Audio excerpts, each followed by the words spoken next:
जहां एक तरफ अरविंद केजरीवाल के मामले में अब पाकिस्तानी नेता फवाद चौधरी भारत के कोर्ट पर भड़के हैं, जानेंगे क्या है मामला। तो वहीं दूसरी तरफ क्या ताइवान के लिए चाइना ने अंतिम आदेश दे दिया है। जियोपॉलिटिक्स में बहुत कुछ चल रहा है, जानने को मिलेगा बहुत कुछ। आइए जानते हैं इन खबरों को विस्तार से। दिल्ली के मुख्यमंत्री अरविंद केजरीवाल को दिल्ली के राउज एवेन्यू कोर्ट ने गुरुवार को मनी लॉन्ड्रिंग मामले में जमानत दे दी थी। दिल्ली शराब नीति केस में गिरफ्तार केजरीवाल की जेल से रिहाई से पहले ही ईडी हाईकोर्ट में चली गई। दिल्ली हाईकोर्ट ने शुक्रवार को मामले पर सुनवाई करते हुए अरविंद केजरीवाल की जमानत पर रोक लगा दिया। दिल्ली हाईकोर्ट ने शुक्रवार को केजरीवाल की जमानत पर अंतरिम रोक लगाते हुए आदेश को सुरक्षित कर लिया। ऐसे में केजरीवाल निचली अदालत के बेल के मिलने के बावजूद जेल से बाहर नहीं आ पाए। केजरीवाल को जमानत मिलने और फिर उस पर रोक लगने के घटनाक्रम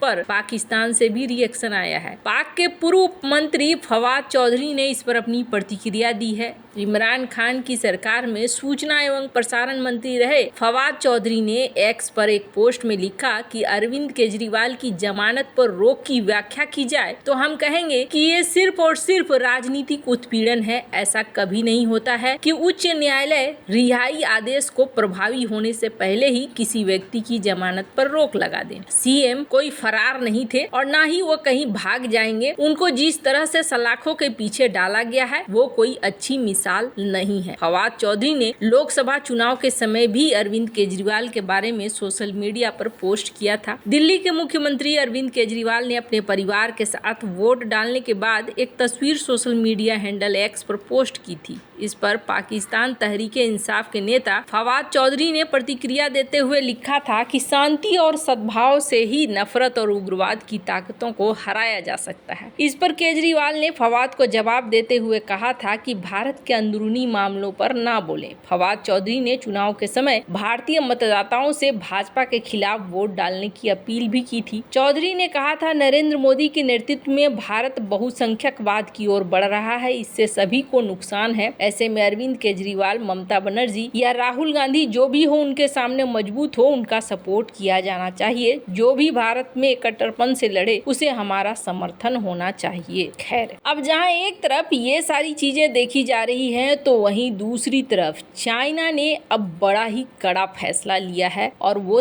ताइवान के लिए लिया है। चीन ने शुक्रवार को ताइवान की आजादी की मांग करने वाले लोगों को मौत की सजा की धमकी दी है। हालांकि चीन की इस धमकी को बेअसर माना जा रहा है क्योंकि ताइवान की आजादी की मांग चीन में नहीं होती है। ये मांगे ताइवान में होती है जहां चीनी अदालत के नियम नहीं चलते हैं। रिपोर्ट के मुताबिक चीन ने शुक्रवार को ये नई गाइडलाइन जारी की है। इसमें कहा गया कि ताइवान की आजादी की मांग करने वाले नेताओं के कदम से यदि देश या जनता को किसी भी प्रकार का नुकसान होता है तो मौत की सजा दी जा सकती है। इसके अलावा सजा के तौर पर 10 साल की सजा का भी प्रावधान है। चीन की सरकारी समाचार एजेंसी सिन्हुआ के मुताबिक गाइडलाइन में कहा गया कि चीन की अदालतें, सरकारी वकील और सुरक्षा से जुड़ी एजेंसियां ताइवान की आजादी चाहने वाले लोगों को देश को बांटने और अलगाववाद भड़काने के आरोप में कड़ी सजा दी जाएगी। देश की संप्रभुता, एकता और अखंडता की रक्षा की जानी चाहिए। चीन ताइवान में पिछले ही महीने राष्ट्रपति पद की शपथ लेने वाले लाई चिंगते को खतरनाक अलगाववादी मानता है। चीन ने ताइवान के राष्ट्रपति को लेकर दावा किया है कि वो चीन के खिलाफ युद्ध छेड़ना चाहते हैं। वहीं ताइवान के राष्ट्रपति चिंगते ने चीन के बढ़ते दबाव की शिकायत की है। उनका कहना है कि चीन ताइवान के आसपास के द्वीपों के पास आक्रामक तरीके से military action, coast guard patrolling और ट्रेड सेक्शन लगा रहा है। चीन ताइवान को अपना हिस्सा मानता है जबकि ताइवान खुद को एक स्वतंत्र देश मानता है। चीन और ताइवान के बीच ये झगड़ा 73 साल से चला आ रहा है। दरअसल चीन के साथ ताइवान के बीच पहला कनेक्शन 1683 में हुआ था। तब ताइवान क्विंग राजवंश के अधीन हुआ करता था। अंतर्राष्ट्रीय राजनीति में ताइवान की भूमिका 1894-95 में पहले चीन जापान युद्ध के दौरान सामने आई। जापान ने क्विंग राजवंश को हराकर ताइवान को अपना उपनिवेश बना लिया। इस पराजय के बाद चीन कई भागों में बिखर गया। कुछ साल बाद चीन के बड़े नेता सुन यात सेन ने चीन को एकजुट करने के लिए 1952 में कुओमितांग पार्टी बनाई। हालांकि उनका रिपब्लिक ऑफ चाइना का अभियान पूरी तरीके से सफल हो पाता,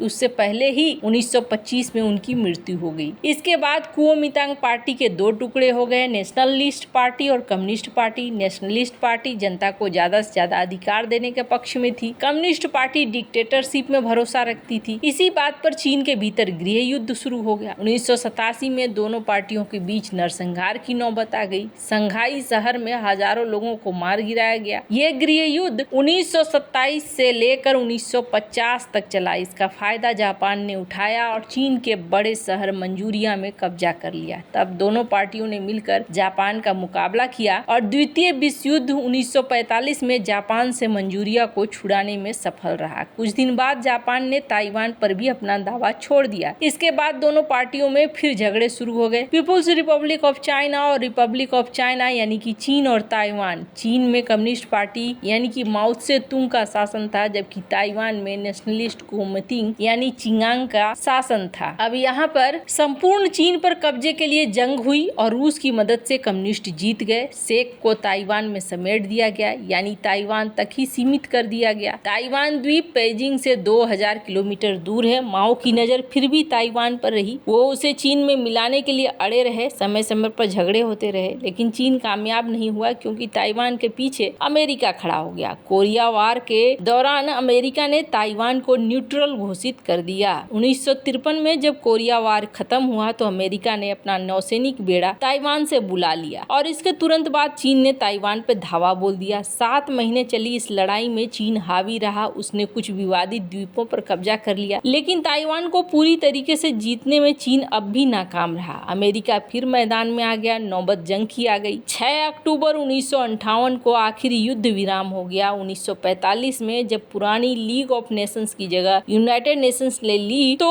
काई शेक वाली चीन यानी ताइवान को मान्यता दी, कम्युनिस्ट चीन को नहीं। फिर 25 अक्टूबर 1971 में यूएन ने ताइवान को निकालकर कम्युनिस्ट चीन को मान्यता दी। अमेरिका ने भी अपना लाभ शुभ देखकर 1978 में कम्युनिस्ट चीन को मान्यता दे दी। पर अब ताइवान को लेकर कहा जा रहा है कि किसी सुबह जगे और अचानक से ताइवान कब्जे में देखें तो कोई बड़ी बात नहीं होगी। बहुत सारे ऐसे लोग हैं जो ये कह रहे हैं, स्क्रीन पर फर्स्ट पोस्ट की एक रिपोर्ट देख सकते हैं कि चाइना ताइवान पर बिना एक भी गोली चलाए कब्जा कर सकता है और इसके लिए क्वारंटीन करने की नीति अपना सकता है, यानी कि पूरा घेर दो और अलग थलग कर दो। एक बार अलग थलग हो गया तो फिर इसे घेरना आसान होगा। वैसे आपको बता दूं, ऐसा नहीं है कि खुद में फंसा हुआ नहीं है, खुद में भी फंसा हुआ है चाइना। इस वक्त तो और भी ज्यादा, एक तरफ बहुत ज्यादा गर्मी पड़ रही है तो एक तरफ बहुत ही ज्यादा बारिश हो रही है, बाढ़ की स्थिति बनी हुई है। इस वजह से